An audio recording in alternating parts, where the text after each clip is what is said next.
श्री स्वामी समर्थ सर्वांना. तो दिवस येत आहे ज्या दिवशी अख्ख्या जगाला आधार देणारे, भिवू नकोस मी तुझ्या पाठीशी आहे म्हणणारे श्री स्वामी समर्थ महाराज प्रकट झाले. तो दिवस म्हणजे 20 मार्च. त्या पवित्र दिवशी आपण फक्त स्वामींची पूजा नाही करत, तर आपण स्वामींच्या चरणी आपले संपूर्ण आयुष्य अर्पण करतो. स्वामी समर्थ हे दत्तावतार आहेत. अक्कलकोटमध्ये त्यांनी असंख्य भक्तांना आधार दिला, असंख्य लीला त्यांनी त्यावेळी दाखवल्या. प्रकट दिन म्हणजे तो पवित्र क्षण आहे जेव्हा स्वामींनी भक्तांसाठी आपली लीला सुरू केली होती. त्यांचा एक संदेश, भिवू नकोस मी तुझ्या पाठीशी आहे, हा एक संदेश आपल्या संपूर्ण आयुष्याला आधार देतो. आपण जे पारायण करतोय ते फक्त पारायण वाचन नाही, तर तो आपल्या मनाचा शुद्धीकरण आहे. आणि जो स्वामींच्या प्रकट दिनानिमित्त पारायण करणार आहे, तर तो पारायण नसून, फक्त एक वाचन नसून, स्वतःच्या मनाची शुद्धीकरण करणार आहे. पारायण कशा पद्धतीने करायचं, वाचन कशा पद्धतीने करायचे, पूजा कशी करायची, स्वामींना नैवेद्य कोणता दाखवायचा, पारायणाच्या या 21 दिवसामध्ये कोणत्या चुका आपल्या हातून झाल्या नाही पाहिजे, हे सगळं मी तुम्हाला या व्हिडिओमध्ये सांगणार आहे. तर व्हिडिओ स्किप न करता व्हिडिओ पूर्ण पहा. स्वामींच्या प्रकट दिनानिमित्त सर्व स्वामी भक्त स्वामींच्या पारायणाला बसणार आहेत. तर काही जणांना स्वामीचरित्र सारामृत वाचण्यासाठी काही अडचणी येत असतात, किंवा त्यांना आता यावेळी स्वामीचरित्र वाचण्यासाठी तेवढा वेळ नाही, किंवा त्यांना आता यावेळी ते वाचायचं नाही, त्यांना दुसरी कोणती तरी सेवा करायची आहे. तर त्यांनी कोणत्या सेवा केल्या पाहिजे? तर सगळ्यात पहिली सेवा आहे, जर तुम्हाला स्वामीचरित्र सारामृताचे पारायण करायचे नसेल तर सगळ्यात पहिली सेवा आहे स्वामींचा नामजप. म्हणजे माळावर जे आपण स्वामींचं नामस्मरण करतो त्याची सेवा तुम्ही 21 दिवसाचा संकल्प घेऊन करू शकता. रोज 21 माळी किंवा 51 माळी तुम्ही स्वामींच्या मंत्राचा जप करू शकता. श्री स्वामी समर्थ या मंत्राचा जप तुम्ही करू शकता. तर ही सर्वात पहिली सेवा, साधी आणि सोपी सेवा तुम्ही स्वामींच्या चरणी 21 दिवसासाठी अर्पण करू शकता स्वामींच्या प्रकट दिनानिमित्त. दुसरी स्वामींची सेवा आहे तारक मंत्राची. तारक मंत्र रोज 21 वेळा तुम्ही म्हणून ही सेवा देखील स्वामींच्या चरणी अर्पण करू शकता. नियम सारखेच आहे. स्वामीचरित्र पारायणासाठी जे नियम लागू पडणार आहेत तेच नियम या सेवेसाठी देखील आहेत. तर तारक मंत्राची सेवा 21 दिवसाची, म्हणजे 21 वेळा तारक मंत्र म्हणून ही 21 दिवसाची सेवा देखील तुम्ही स्वामींच्या चरणी अर्पण करू शकता. सकाळी तुम्ही 10 करा, संध्याकाळी उर्वरित राहिलेले 11 करा. दोन्ही वेळेला तारक मंत्रासाठी जर तुम्ही बसला तरी चालेल, किंवा एका बैठकीत जर तुम्हाला 21 तारक मंत्र करायचे असतील तरी काही हरकत नाही. 51चा संकल्प घ्या, 21चा संकल्प घ्या, त्याचबरोबर जेवढ्या होतील तेवढ्या श्री स्वामी समर्थ या नामाची माळ जप देखील करायची आहे तारक मंत्र म्हणत असताना. तर तिसरी सेवा आहे लिखित नामजप. आता आपण माळेवर नामजप करतो, तर तशाच पद्धतीने एक वही घ्यायची आणि त्या वहीमध्ये श्री स्वामी समर्थ, श्री स्वामी समर्थ अशा पद्धतीने लिहून काढायचं. जेवढी तुम्हाला वही मोठी हवी असेल तेवढी तुम्ही घ्या, किंवा एखादा आकडा घ्या मनामध्ये आणि तेवढे नामस्मरण, तेवढं नाम जप त्या वहीमध्ये तुम्ही लिहून काढू शकता.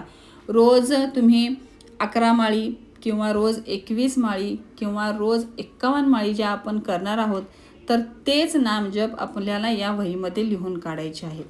चौथी सेवा स्वामींची तुम्ही करू शकता, ते म्हणजे एक स्तोत्र आहे, गुरुस्तवन स्तोत्र. आनंदनाथ महाराजांनी लिहिलेलं गुरुस्तवन स्तोत्र अत्यंत प्रभावी असं हे स्तोत्र आहे.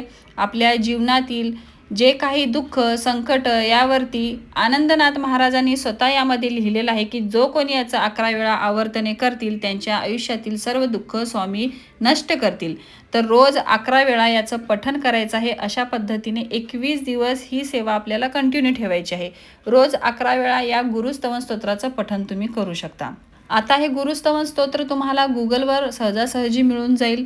आनंदनाथ महाराज विरचित गुरुस्तवन स्तोत्र हे त्यावरती टाईप करा, तुमच्यासमोर ते स्तोत्र येईल. त्याची झेरॉक्स काढून आणा आणि तेच वाचनासाठी तुम्ही घेऊन बसा.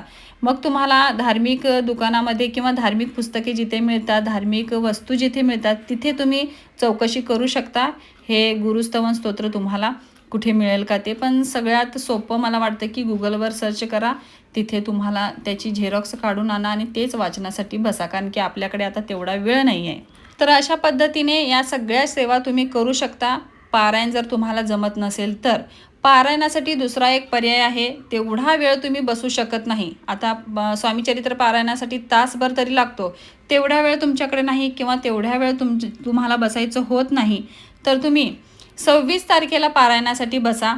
रोज तुम्ही अर्धे अध्याय म्हणजे रोज 11 अध्याय वाचा, दुसऱ्या दिवशी राहिलेले 10 अध्याय तुम्ही वाचू शकता. म्हणजेच 2 दिवसात तुमचं एक पारायण होईल. अशा पद्धतीने जर तुम्ही 26 तारखेला पारायणासाठी बसला तर 20 तारखेपर्यंत म्हणजे प्रकट दिनापर्यंत तुमचे 11 पारायण होतील.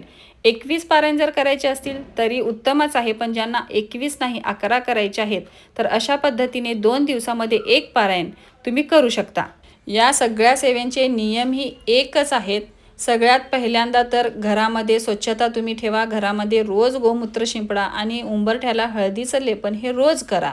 कारण की पारायण जेव्हा आपण घरामध्ये करतो तेव्हा घरामध्ये कुठे ना कुठेतरी थोडीफार नकारात्मक शक्ती वाढते, आपली चिडचिड होते, त्रास होतो. तर त्यामुळे घरामध्ये रोज उंबरठ्याचं लेपन आणि गोमूत्र शिंपडा. परांना आपल्याला पूर्णपणे वर्ज्य करायचं आहे. वाचन करत असताना काळे कपडे घालायचे नाही. वाचन करत असताना आसन घेऊन आपल्याला वाचनासाठी बसायचं आहे. स्वामींना दोन्ही वेळेला नैवेद्य दाखवायचा आहे. घरामध्ये जे काही तुम्ही बनवाल त्याचा नैवेद्य स्वामींना दाखवायचा आहे. त्यानंतर फळे किंवा दूध, दही, साखर, भात हे काहीही तुम्ही स्वामींना ठेवू शकता आणि घरामध्ये जे काही बनवाल ते देखील स्वामींना तुम्ही अर्पण करू शकता. त्यानंतर दोन्ही वेळेला स्वामींची आरती करायची आहे. वाचन झाल्यानंतर तुम्ही आरती करू शकता, वाचना अगोदर तुम्ही आरती करू शकता. कसंही तुम्हाला जसं योग्य वाटेल, जशी तुम्हाला वेळ मिळेल तशी तुम्ही आरती स्वामींची करायची आहे. फक्त 12च्या अगोदर तुमची आरती घरामध्ये झाली पाहिजे. 12 ते 1:30 आपल्याला सेवा स्वामींची थांबवायची आहे. नामस्मरण केलं तरी चालतं, माळजप केला तुम्ही मनाने तरी चालतं, पण संकल्पाची काही सेवा असेल तर ते 12 ते 1:30 तुम्ही करू नका. ब्रह्मचर्य पालन करण्याची काही गरज नाही, पण 21 दिवस आपल्याला नॉनव्हेज खायचं नाही. तुमच्या घरातले खातात तर त्यांना खाऊ दे, तुम्ही तुमची सेवा करा, तुम्ही खाऊ नका. आणि सगळ्यात शेवटचा नियम हा आहे की आपल्या दारावर जो कोणी येतो त्याला नाराज करू नका, त्याचं मन दुखवू नका. जर कुठले प्राणी आले असतील, गायी आली असेल, कुत्रा आला असेल तर त्याला काहीतरी घरामध्ये असेल किंवा पोळी भाजी काही जर आपल्या घरामध्ये आहे ते त्यांना खाऊ घाला. स्वामी कुठल्या रूपात येतील ते काही सांगता येत नाही. जर तुमच्या घरामध्ये कोण व्यक्ती आली तर त्यांचाही तुम्ही मानपान करा, त्यांनाही काही ना काहीतरी खाऊ घाला. चहा, पाणी, नाश्ता काही ना काहीतरी त्यांना विचारा. जो कोणी घरात येईल त्यांचा अपमान करू नका, त्यांना नाराज करू नका. स्वामी कोणत्याही रूपात येतात आणि आपल्याला दर्शन देतात. स्वामीवर श्रद्धा ठेवली की चमत्कार घडतात. अनेक भक्तांच्या आयुष्यात संकटाच्या वेळी स्वामी धावून आलेले आहेत. कधी डॉक्टरांच्या रूपात, कधी एखाद्या अनोळखी व्यक्तीच्या रूपात, तर कधी फक्त आपल्या विचारांच्या रूपात. स्वामी म्हणतात श्रद्धा आणि सबुरी ठेवा. सेवा सुरू करण्याअगोदर संकल्प घ्या आणि स्वामींना प्रार्थना करा की स्वामी आमच्या घरावर, परिवारावर तुमची कृपा राहू द्या. आमच्या चुका माफ करा, आम्हाला योग्य मार्ग दाखवा. ही प्रार्थना स्वामींच्या चरणी तुम्ही अर्पण करा. जर तुम्हालाही स्वामीवर श्रद्धा असेल तर कमेंटमध्ये श्री स्वामी समर्थ लिहा. हा प्रकट दिन तुमच्या आयुष्यात नवा प्रकाश घेऊन येवो. भिवू नका, स्वामी तुमच्या पाठीशी आहेत. आजचा व्हिडिओ जर तुम्हाला आवडला असेल तर व्हिडिओला लाईक, शेअर करा आणि चॅनलला सबस्क्राईब करा. श्री स्वामी समर्थ.